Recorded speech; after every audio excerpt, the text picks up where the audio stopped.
India TV YouTube channel को subscribe करें और बेल आइकन दबाएं। नमस्कार, अब शुरू हो गया है सबसे बड़ा इलेक्शन शो अब की बार किसकी सरकार, जिसमें हम आपको दिखाते हैं उत्तर प्रदेश और पंजाब की वो खबरें जिनका होगा 2022 के चुनावी दंगल पर असर। हालांकि आज इलेक्शन शो की लाइमलाइट में उत्तर प्रदेश है, जहां बहुत ही सियासी हलचल है। तो बिना देर किए आपको दिखाते हैं सबसे पहले आज की 3 बड़ी खबरें। तो आज की पहली बड़ी खबर जो है वो उत्तर प्रदेश से है, यानी उत्तर प्रदेश में सेमीफाइनल क्या है। ब्लॉक इलेक्शन में भी योगी देंगे अखिलेश को शॉक। कल ब्लॉक प्रमुख चुनाव में ही फैसला आएगा, लेकिन उससे पहले उत्तर प्रदेश में बड़ा तनाव है। आज अखिलेश यादव का पारा हाई था और मायावती ने भी ब्लॉक प्रमुख चुनाव को लेकर बड़ा फैसला कर लिया। ब्लॉक प्रमुख चुनाव को लेकर आज क्या क्या हुआ, पूरी खबर, अखिलेश को गुस्सा क्यों आया, यह हम आपको बताएंगे। और साथ साथ आज की अब दूसरी बड़ी खबर की बात करते हैं। तो आज की दूसरी बड़ी खबर भी उत्तर प्रदेश से। योगी आदित्यनाथ के दलित प्रेम से सूबे की सियासत गर्मा गई है। लखनऊ में आज योगी आदित्यनाथ का फॉर्मूला हेडलाइन बन गया, जिससे दलितों की सियासत करने वाली पार्टियां सख्ते में आ गई हैं। किन सवाल की योगी का दलित दाव कितना चलेगा, यह सवाल पूरी डिटेल खबर आपको बताएंगे। यानी योगी का दलित दाव किसको तनाव आया, बात अब कर लेते हैं जल्दी से तीसरी बड़ी खबर की। ओवैसी के सियासी सजदे से राजभर की मुश्किल बढ़ गई। बीजेपी ने मौका बुनाया, बीजेपी ने पूछा, सालार गाजी की मजार पर ओवैसी गए और सुहेल देव को भूल गए। ओवैसी ने सुहेल देव का अपमान किया। राजभर वोटों को लेकर गरमाई सियासत, यानी पूरी खबर भाईजान का सजदा, राजभर खौफजदा। लेकिन सबसे पहले शुरुआत करते हैं आज की उत्तर प्रदेश की सबसे बड़ी खबर से। कल ब्लॉक प्रमुख का चुनाव होना है, लेकिन इस छोटे चुनाव को लेकर बहुत ज्यादा तनाव है। लेकिन उससे पहले ही ब्लॉक प्रमुख चुनाव की पिक्चर आधी क्लियर हो गई है। ब्लॉक प्रमुख चुनाव को लेकर बड़ी ब्रेकिंग न्यूज आई है, यानी 825 सीटों में से 349 सीट्स पर फैसला हो गया है। कल सिर्फ 476 सीटों पर चुनाव होगा। बीजेपी ने कल ही दावा किया था कि 290 सीटों पर उसका उम्मीदवार निर्विरोध जीत रहा है। आज चुनाव आयोग का डाटा आया तो निर्विरोध चुनाव वाली सीटें बढ़कर 349 हो गई। कुल 187 कैंडिडेट्स ने नाम वापस लिए हैं, 68 के पर्चे रद्द हो गए हैं। अब बची हुई 476 सीटों पर कल वोटिंग होगी और कल ही नतीजे भी आएंगे। ब्लॉक से लेकर एक दूसरी बड़ी खबर भी है, वो भी आपको बता देते हैं। लेकिन उससे पहले बीजेपी समाजवादी पार्टी के बीच तलवारें खींच गई। समाजवादी पार्टी ने ब्लॉक प्रमुख चुनाव में हिंसा को एक बड़ा मुद्दा बना दिया है। 11 जुलाई को प्रदेश भर में अब प्रदर्शन करेगी समाजवादी पार्टी। आपको बता दें, ब्लॉक प्रमुख चुनाव में हिंसा, धांधली के मामले के अलावा पंचायत चुनावों में भी धांधली के खिलाफ अब प्रदर्शन हो रहा है। राज्यपाल को अपना ये संबंधित ज्ञापन सौंपेंगे समाजवादी पार्टी के कार्यकर्ता। सभी ब्लॉक मुख्यालयों पर समाजवादी पार्टी प्रदर्शन करेगी। उसके अलावा आपको बता दें, 11 जुलाई को समाजवादी पार्टी प्रदर्शन करेगी, लेकिन उस दिन लॉकडाउन का भी दिन है। अब ऐसे में पुलिस और एडमिनिस्ट्रेशन और समाजवादी पार्टी कार्यकर्ताओं दोनों के लिए बड़ा चैलेंज है। ब्लॉक प्रमुख चुनाव में नामांकन के दौरान हुई हिंसा और लखीमपुर खीरी में ब्लॉक प्रमुख की महिला प्रस्तावक के साथ बदसलूकी के मामले पर अखिलेश यादव ने आज एक प्रेस कॉन्फ्रेंस की और बीजेपी पर क्या क्या बोला अखिलेश यादव ने, जरा वो सुन लेते हैं। उत्तर प्रदेश के मुख्यमंत्री के योगी हों, एक उत्तर प्रदेश के मुख्यमंत्री योगी हों, उन्होंने किसको खुली छूट दी थी? कहीं यही लगता है कि भारतीय जनता पार्टी ने पूरी तरीके से गुंडों को छूट दी थी, जो चाहो सो करो। इसी वजह से हमारी बहन को अपमानित होना पड़ा, उसकी सहायता खींची।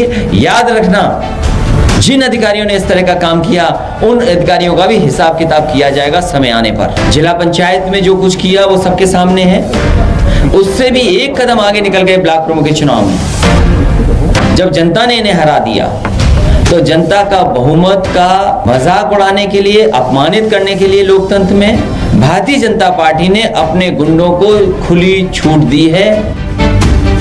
तो अखिलेश यादव खासे गुस्से में थे। उन्होंने प्रेस कॉन्फ्रेंस कर बीजेपी पर हमला किया। उधर योगी सरकार ने, यानी वो एक्टिव हो गई है। मामला तूल पकड़ने से पहले ही पुलिस ने एक्शन ले लिया है। महिला प्रस्तावक से बदसलूकी के मामले में अब तक सीओ समेत 6 पुलिस वाले सस्पेंड कर दिए गए हैं। पर्चा दाखिल करने जा रही महिला प्रस्तावक से बदसलूकी के आरोपी बीजेपी कार्यकर्ता ब्रिज किशोर और यश वर्मा को गिरफ्तार भी कर लिया गया है। ब्लॉक प्रमुख चुनाव में हिंसा को लेकर मायावती ने भी बाकायदा ट्वीट किया। उन्होंने ट्वीट कर कहा कि ब्लॉक प्रमुख चुनावों में बीजेपी पर सत्ता और धनबल के दुरुपयोग का उन्होंने आरोप लगाया।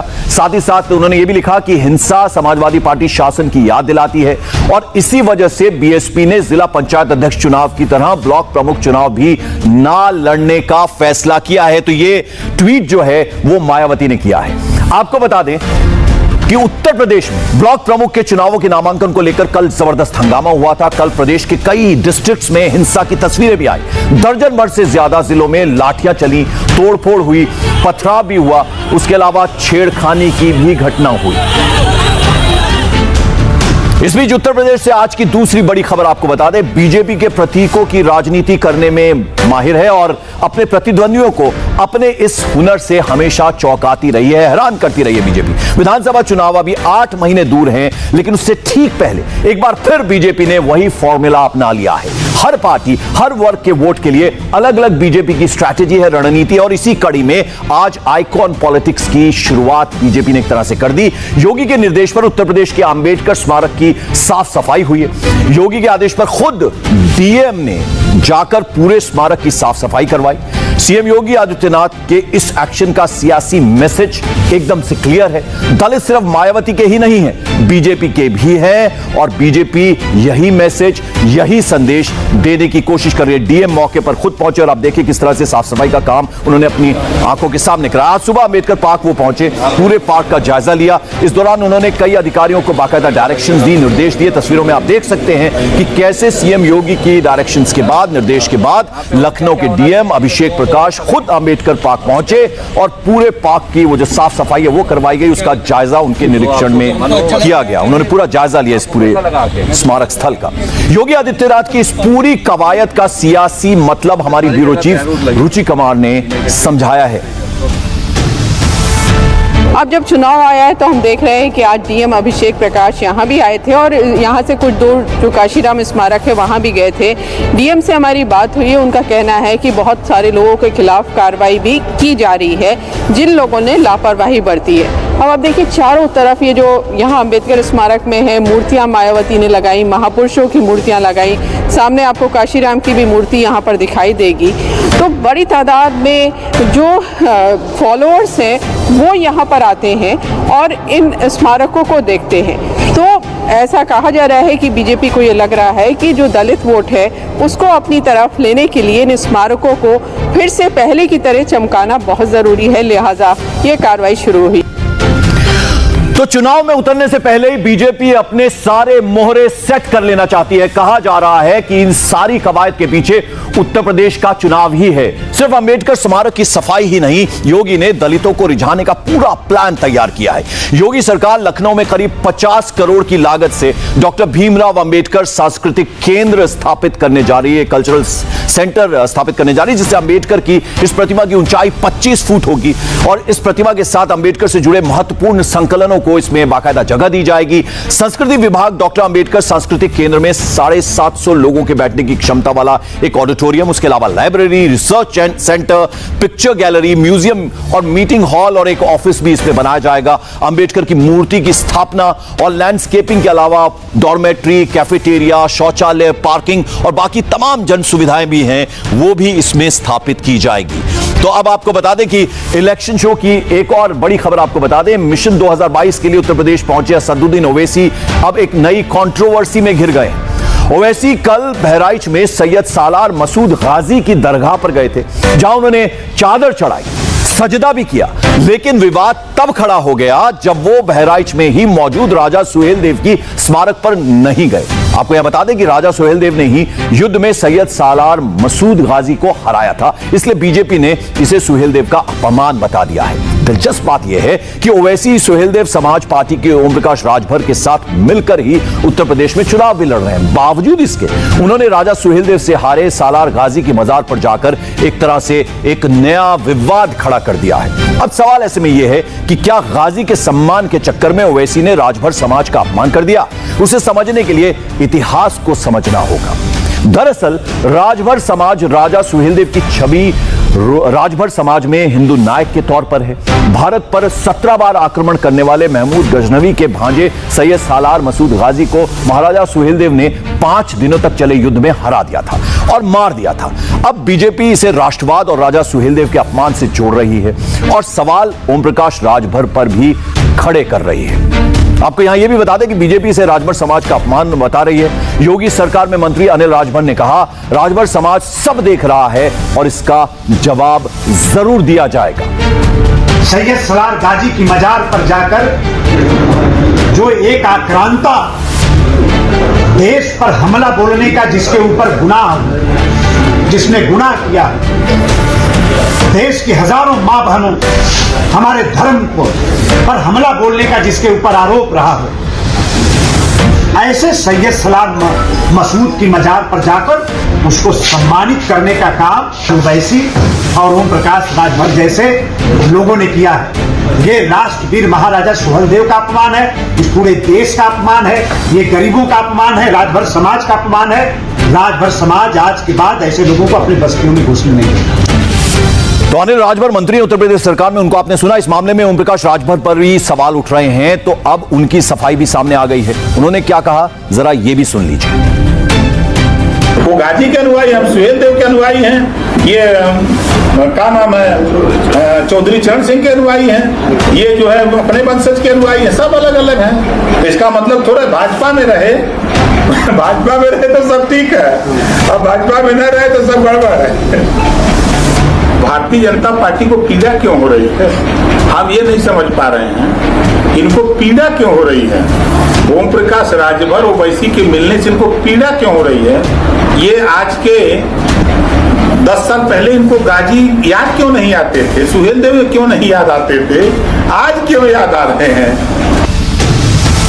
तो ओवैसी ने मौका दिया और बीजेपी ने क्यों बना लिया, आप जरा यह समझ लीजिए। ऐसे अब तक राजभर वोट पर सारा अधिकार जमाने वाले ओम प्रकाश राजभर का यूं ही सफाई नहीं देना पड़ रही है और अचानक से ही बीजेपी के राजभर नेता मोर्चे पर नहीं डट गए हैं। सारा गणित राजभर वोट का है जो पूर्वांचल की कई सीटों पर उलटफेर कर सकते हैं। उत्तर प्रदेश में राजभर पिछड़ी जाति कैटेगरी में आते हैं। वैसे तो राजभर वोटरों की संख्या बस 3% है, यानी 3% है, लेकिन पूर्वांचल में करीब 49 विधानसभा सीटों पर इनका दबदबा है। वाराणसी की 5, आजमगढ़ की 10, उसके अलावा मऊ की 4, बलिया गाजीपुर दोनों जगह 7, जौनपुर की 9, देवरिया की 7 सीटों पर राजभर वोटर्स ज्यादा हैं। करीब 66 सीट्स पर 80,000 से 40,000 तक, 56 सीटों पर 45,000 से 25,000 वोटर हैं। अब अगर ऐसे में मुस्लिम और दूसरे वोटरों का साथ मिल जाता है तो 2022 के चुनाव में कई सीटों का खेल बिगड़ सकता है। इसलिए जब बीजेपी इस मुद्दे को बिल्कुल पूरी तरह से नहीं छोड़ना चाहती है, और मैंने आपको उत्तर प्रदेश की बड़ी चुनावी खबरें बताई, लेकिन इनके अलावा भी इलेक्शन न्यूज और भी हैं। तो देखिए चुनाव की 40 खबरें, चुनाव 40 में, इस छोटे से ब्रेक के बाद।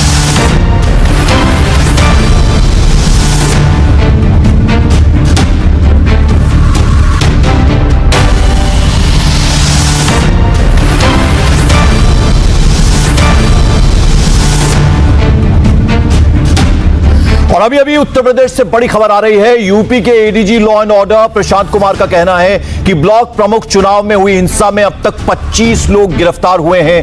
हिंसा में 22 जिलों में यह हिंसा हुई है, जबकि 24 थानों में केस भी दर्ज किए गए हैं। UP ADG law and order ने यह कहा है।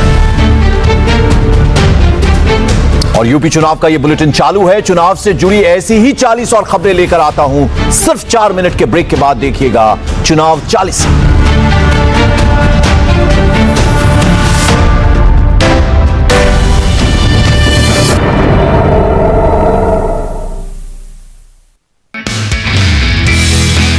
नमस्ते, मैं हूं मीनाक्षी जोशी। वीडियो और खबरों से अपडेट रहने के लिए India TV YouTube channel subscribe करें, बेल आइकन दबाना ना भूलें। जुड़े रहें इंडिया टीवी के साथ।